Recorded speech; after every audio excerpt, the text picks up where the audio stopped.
Welcome back to another episode of the Sports Business Leaders Podcast. My name is Justin Tichinell, and on today's episode, we're featuring Greg Roe, co-founder of the Freestyle Trampoline Association. Thanks for joining, Greg. Thanks for having me, Justin. How are you doing? I'm doing great, Greg. Really appreciate you making the time. Pumped to ask you some questions and learn more about your background in the Freestyle Trampoline Association. Greg Roe is the co-founder of the Freestyle Trampoline Association and is one of the most innovative entrepreneurs in action sports. He was on Team Canada. He built a global sport on Instagram in the Freestyle Trampoline Association. And Greg has really redefined what it truly means to lead with creativity, tradition, and turned a niche passion into a business ecosystem. So let's jump right in. Now, you've obviously called the Freestyle Trampoline Association the sport born on Instagram.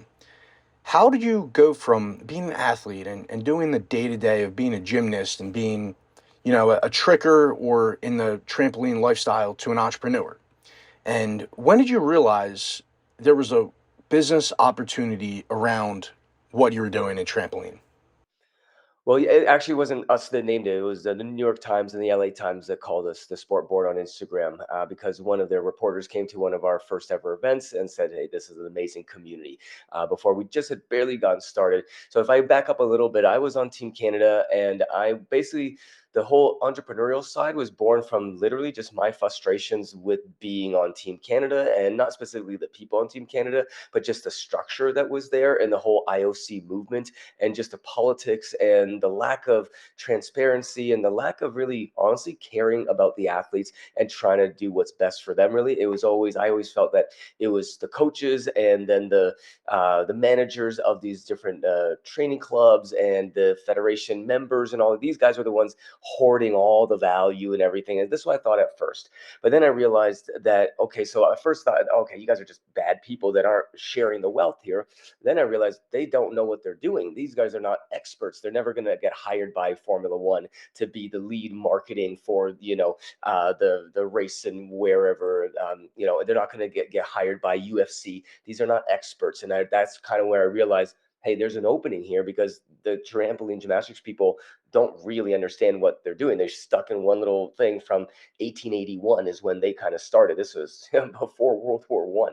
You know what I Wow. mean? So that's where they live, and they haven't really gotten out of it. And this has opened up a lot of doors. I'm only one of the people that have seen this opening where parkour actually saw this before. They said, look, I don't want to wear tights in gymnastics. I don't want to be told what to do. I want to have control over my own life. So let me go do parkour, which is like a French word for movement and stuff like that. And all the French guys might kill me for not knowing the exact nomenclature for the word, but it basically means to get out there, move, be, all that. So they said, look, we're going to do this ourselves. We don't need the federation. We're going to do it. And we're going to do it between the athletes, by the athletes, peer to peer, do it yourself.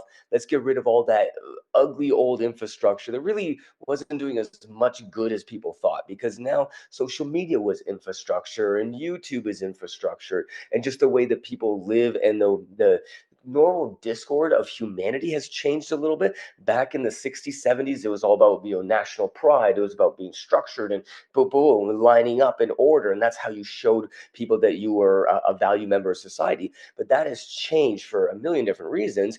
But now it's, well, what's unique about me? What's special about me? And I saw that the gymnastics people weren't changing. They weren't evolving, and they weren't really listening to the athletes. And the little guys like me, there's, number 3 or 4 on Team Canada, say, hey, how do I get more out of this opportunity? And they just basically said, there is no more. Well, I go to the Olympics. What do I get if I go to the Olympics? Nothing.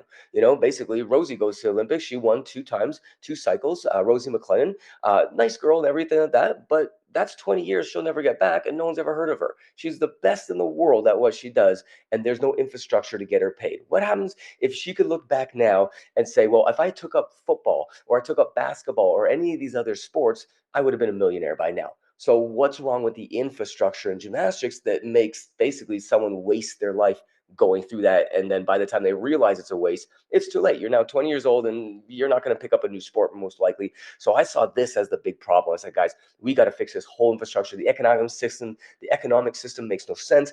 No one's getting paid. Coaches are abusing athletes. The educational system leaves a lot to be desired. There's no real psychology or updated understanding of human behavior in the training. It's still, again, everything from the 50s and 60s. And the people that wrote those books are still alive and kicking. So they're not allowed to get rid of them yet, kind of legacy and all this sort of stuff. So you have all these problems balling together in different shapes and forms all over. So I said, look, we're going to make this different, and we're going to rebuild the entire system. But that's all of it, not just, make a better judging system. No, it's economic systems, the way you treat the athletes, the way you bring the athletes in to the conversations right from the get-go. Because a lot of times I didn't know who the president of Team Canada was. I never knew who the president of Gymnastics Canada or any of that. That was just, you know, dudes in suits, over there. They don't care about me. That was the portrayal of how they worked, unless you were like the little pet of Team Canada or something like that. And then they treat you really good. They pat you on the head and everything. And then you pretend like you're all good. But everyone else was thrown away. So I try to see if there's a system we could build that didn't throw people away, that said, no, we are bringing you in, but we're going to find a place for you based on your strengths and weaknesses. And we're going to work together, and rising tides raises all boats kind of thing. Let's create something more like that, not just where one person wins and everyone else gets basically thrown away and retires broken because of all the injuries with no money in their pockets. Like, it's a bad system. So that was kind of what, and I saw the opening because everyone else was looking for this. That's where parkour did the exact same thing, and we kind of followed in the footsteps of parkour. So it's an overall trend. I'm only one guy that's thinking this way. Lots of the youth of today wouldn't be caught dead trying to be on Team Canada anymore. Yeah. No, this is really cool, Greg, and just learning about your business and all the different sectors that you've talked about, and just from your explanation there, you're really visionary, and you're understanding what are the problems right now and how can we solve those issues in the future. And that's really what entrepreneurship is all about. It's about understanding and being creative for making these solutions to these problems. So with that in mind, and just for the audience to know, so you obviously have the multiple sectors, your business with the events, the coaching, the media, the esports, and now you have the training centers coming up. Can you talk about how you see the future, and how you're going to be using what you've learned in your experience so far to continue to just improve the overall business as a whole? Yeah, there's a million things I'm going to have to do over the next while. But if I had to try to pinpoint a couple things that really stick with me on a day-to-day basis, one, it's the psychology and biology of human behavior. If you don't know who B.F. Skinner is, then put down your marketing textbook and go learn who that guy is first. That guy will teach you why people do marketing the way they do. So understanding the nuts and bolts of human behavior is big. So I have a kinesiology background. That's where I really got into how the mitochondria work and how it creates energy for the body and why it creates energy in a certain way and how people expel energy in a certain way. Because then when I'm in the business mode, I'm in a meeting, I'm thinking, okay, this creature over here is going to expel energy in this way and this way and this way based on the huge amounts of biology textbooks and psychology and out there. And I am applying all that into funnels, and I'm creating a pathway for these, if we're going to use a BF Skinner analogy, for these rats, because he always did so much work on rats and mice and stuff like that. So you're making this maze for these rats, and they have to go down this maze. And this is the value prop maze, essentially, where you're saying, okay, so all the stakeholders that are building that maze, the customer needs to want to go down that maze first. So if you're not thinking from a psychologically position, a subconscious position, right? Thinking, what would Freud say about this? What would Carl Sagan, even of these quantum physicists? There's a lot of psychology in quantum physics because you have to understand how that all works, right? But you need to really get into the nuts and bolts of human behavior and biology and all that first, and then try to apply it to business instead of just listening to some, self proclaimed, I'll turn your revenues into $100 million overnight. Pay me. These guys need to go away. And instead, there's so much free information out there from textbooks. Go and get the psychology and biology and just human history and understand the pathway that you're on. Then you can start making more calculated decisions of where you want to go in the future. I would say that's really probably the big thing that is, I would say, missing. Everyone's so analytical about, well, if you just change the design of this billboard like this. And yes, there is a room and place for that stuff. But the reason that we've been able to get such a big community behind us very, very quickly compared to other sports that take 30, 40, 50 years to get to the levels and the events, like you see Barcelona behind us. These events, it's not easy to get into those. You have to be doing something right. But that's coming from the biology and psychology side. It's not because some brand marketing person said, oh, well, if you put the logo this way, then it's not like that. It's knowing where humans really tick and what they really need, and figure that out first, and then take your MBA afterwards. That's what I would say would be a big point. Yeah, and it's so crazy to think about this, Greg. It's so many people don't understand how people work. And just to your point, that I think that's how so many people fail. So go just thinking about this as a whole, you've obviously been working in all these different sectors and you have a lot of experience in your background when it comes to understanding human behavior has helped shape your business philosophies. So, if you had to go back 10 years ago and think about, when you were just getting started or even, before then, what advice would you give to entrepreneurs that are trying to build something unconventional, especially, in an industry that doesn't always like it's not always 100% clear like where it's going? Yeah, this is where I always get into somewhat heated debates with people about how focused you should be, jack of all trades, ace of none kind of thing. If I could go back knowing what I know now, I would honestly do the exact same thing. I just would have streamlined a little bit better, would have tightened it up, wouldn't have made as many mistakes. I wouldn't have tried to do B2B relationships or hired people that were complete bozos. I would have done a lot more due diligence on trying to pick the right partners. But I think the thing that really still sticks with me that I'm still going to use for my future is have a very wide range of businesses and industries that you can play in. If you are only stuck in this one linear little marketing channel, or just real estate, or just the restaurant business, or just, then you've basically limited yourself 100% of what is possible, because the creativity comes from you going outside of what you know, finding something you don't know, and then bringing it into what you know. That's how creativity fundamentally works. So if you're only working from a very narrow set of skills and understanding about just the way the world works, then you can't be creative. You won't know how to do it. You know what I mean? But if you can go out there and say, okay, well, when we first started, for example, so we got the franchise disclosure document back during COVID, right? When we were thinking about opening up a rental spot for Airbnb, because that, how are you going to pay the bills during COVID, right? Oh, well, people are going to live there. So we were actually legitimately serious about thinking about doing that. And then that got us to think about opening up a training center, which we could live in the training center, plus then monetize it in different ways. But we then end up sitting on that for, what was it, 5 years now, before we could really activate. But we spent the 25K to get the FDD done from the legal side right then and there, because we knew that that's where we wanted to go, right? And then we built a video game that was a prototype, but it wasn't very good. Like, it was a great prototype, but it wasn't like AAA or anything like that. And we know we couldn't sell it to a major publisher quite yet, but we knew to put some money into that and get that going, because that was going to shape how we thought about it, right? And by planting these seeds everywhere and really just never saying no to anything, and saying, well, even if it's something I don't have time for, let's find a way to make time for it, or let's find someone in our network that wants to do that, and then we can bring them on as a B2B partner. They can facilitate that agreement for us. We can still get a little kick out of it, but we're still diversifying. We're not saying no. I see a lot of people say, oh, well, that's not what we do. Well, then they go bankrupt 10 months later, because that's all they don't do that other thing. They're not diverse enough. And if you look at the OTT space, the media space, which we're launching our own fast channel OTT, right? Now there are thousands of channels. You can invent your own broadcast network if you want to, right? Now you can't say no. You have to say, hey, there is so much out there. So now if you don't do that, you're actually losing, right? So it's more about saying yes to all opportunities. And if you don't like the opportunity, then you don't have to. But you shouldn't be saying no because you can't do it. If there's something like, I don't know how AI works.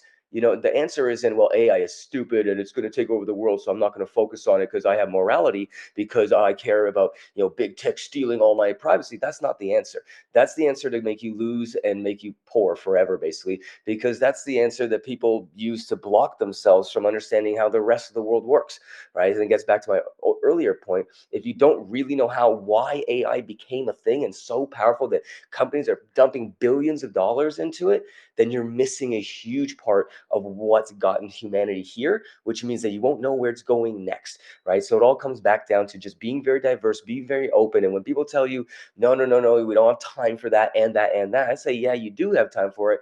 Go put the extra 6 hours a day in, and don't go on that extra date with your girlfriend. Don't go see the movies. Don't go do any of that stuff. Because if you actually care about your business, you won't care about that stuff until you're successful, or at least at a position where things are looking pretty good, and then you can go relax. But I see too many people relaxing at the start, and they're not just hustling in every single direction to try to gather that information and then make a calculated decision with a large amount of data about all these different industries. They just sort of say, well, I like podcasting, so that's all they do. And well, they quickly give up because there's not enough uniqueness into that by itself. They need to Yeah. now figure out how to put AI into it, and then put esports into that, and then get into this company and that company, and then merge it together. And that's how you'll have longevity as the world just turns in a way that you'll never predict. So you better be ready for anything. Yeah. No, this is all great, Greg. And I think the biggest takeaway that I have here is you're talking about never saying no to opportunity. And I 100% agree. And at the same time, you have to have a vision of where you want to go. Because if you say yes to everything but don't have a vision, then you don't all those opportunities mean nothing. I think just knowing where you want to go is the most important thing. And then hitting on another point that you just mentioned was talking about community. And I think that's the reason why you were able to be so successful as you got started was obviously one, you talked about hustling and that's what it takes. I mean, you can't you can't not you can't succeed without the hustle. You got to put in the time. But the other part of it too is the community aspect. And it sounds like you've really understood and put together a great community of people in the gymnastics and trampoline world. So, congrats on all that. And that's obviously something that we also believe in too with the sports business leaders is it's all centered around community. And the more people that you put around yourself that are smarter, that have more experience than you, it only rises your level of skill and your ability to succeed. So I think this is all great, Greg. Really appreciate you sharing that. Now, any last words you would want to share with the audience today? There's a million directions you can go with it, but I'll just trumpet your point about community. It is about community, and I actually had a podcast the other day about it, and I think I articulated it for the first time, at least in my own mind, that the reason community matters so much from just a numbers perspective is that when you go on Google Ads and you spend $1,000 to go get in front of 30,000 people or whatever it is, you're paying per person. That's kind of it, generally speaking. When you're building community, though, you are now saying, okay, well, this one person now knows 5 people, and they're going to go tell their 5 people, and those 5 people are going to go tell their 5 people, and all of a sudden, for the same amount of work from one person, from the kind of initial start point, that explodes outwards. So there's definitely a numerical value to the playing the community card, but also I just want to make sure it's clear for everybody: we did not build a community from nothing. The community already existed. It was very small, and it was basically just a bunch of crazy kids in their backyards hucking and chucking crazy stuff without any structure. We came in and saw that there was a community that could be built if they had the structure. We took on the role of building the infrastructure because they didn't know how to do it. They're 12, 13, 14 years old. Mom and dad had no business in the sports world or entertainment, media, or anything like that. They weren't high level trampoliners. They just didn't have the skill sets. So we came in and started building all that for them. They go out there and they do the community side. They're out there hustling and trying to host events, and they're doing, like, so we have our Israel guys. They're building events events out there. Our Spanish guys are building events out there. They just kind of chit chat with us every week. Say, hey, Greg, what about this? And there's the sponsors and blah, blah, blah. And we're just networking together. But they're the ones really building it from that public facing side. We're building the infrastructure underneath and doing the deals with the bigger broadcasters that you're not going to do publicly on LinkedIn or anything like that. But we do that sort of side because we know that side. So that's the infrastructure underneath, but they're the ones on top that are more public facing. So you need to have a little bit of both. So you got to decide, where are the people going? Are they going to be the ones out there getting viral videos like Sebi here in our my background? Or are they going to be more the type to want to sit down and study a broadcast tape and give you 30 notes on how we can do it better next year? You know what I mean? And you got to really figure out where these people go, but you got to give them a place. And this again goes right back to the start. The more diverse your community has allowances for, then yes, you have your North Star. We are going to become the next biggest action sport. There we go. What do we now need to do with it? Well, we need to have esports. We need media. We need all these different industries to be able to do that. And then you can plug and play all the different community members where they feel comfortable. You're not telling them they have to do it. They're coming to us saying, Greg, I love vlogging. I'm going to go to this event, this playground festival that we're doing in Sweden. Can I just go and vlog? You can have my content. Sure, let's see if we can maybe get you a sponsor too to help you. Thank you for suggesting. They're coming to us offering these things. We're not running after them with their, saying, please do this for me. They're the ones doing it and really leading it. We're just the ones making the engine behind the scenes work. And I think you need to have that distinction in how you're creating that structure in your business, because there is an engine behind every business and there is a public facing persona, and they're not the same personality usually. They're Yeah. usually different mentalities. So everyone's got to be placed in a place that they want to be placed in, not just stuffed a circle in a square peg kind of thing. Yeah, definitely. So this is all great, Greg. Really appreciate again you sharing today. So obviously you have a lot of exciting events coming up. Can you share with the audience a little bit about what's to come?